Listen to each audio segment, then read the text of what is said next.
Falomeravantsika rehetra izay manaraka ny pejy anatin'ity orinatsara iray ity.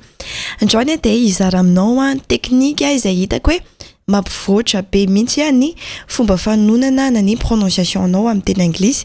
Izany hoe tena niainako ilay izy napiariko ilay izy dia hitako nampivoatra na hitako vokatsoa dia izay no antony hizarako anao ilay izy ihany koa. Ny anarany dia antsoina hoe shadowing. Zany hoe ny shadow raha ataontsika amin'ny teny malagasy dia hoe aloka.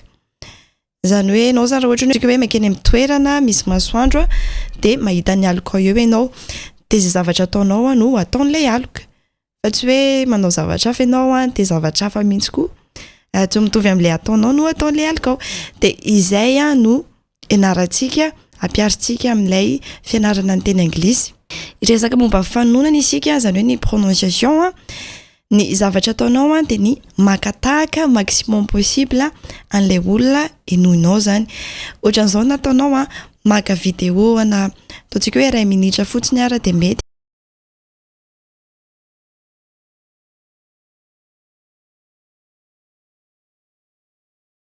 Any amin'ny YouTube na any amin'ny réseaux sociaux izay afaka misy sous-titre ireny dia mety daholo izay zavatra resahiny fa rehefa afahanao mianatra ny fomba fanonana dia mety daholo. Zany hoe tsaratsara raha ohatra hoe misy olona mahafinaritra anao kokoa ny fomba fiteny amin'ny teny anglisy dia iny no arahinao zany.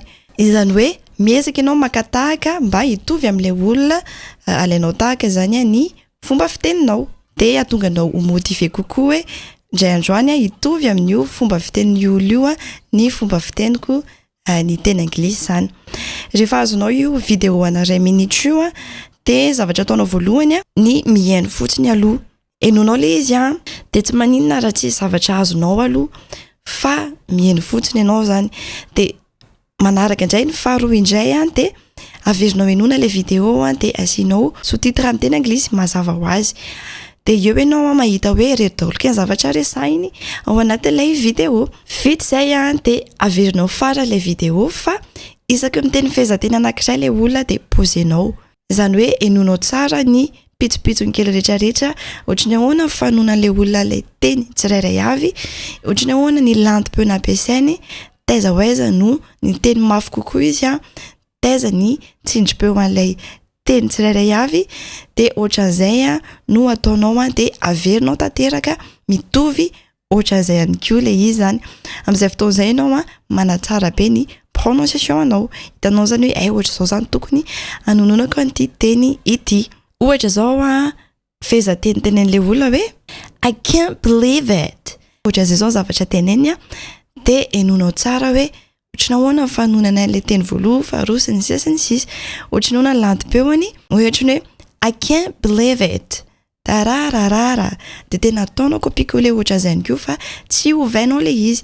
Dia ny zavatra afaka ataonao afaka maka telefony ianao ahafahanao mienregistrer ny feonao maka feonao zany dia ampitovianao amin'ilay olona ilay izy hoe mba mitovitovy ihany ve mety tsy tovy tanteraka fa hitanao hoe nanao ny maximum ianao dia izay no tsara indrindra.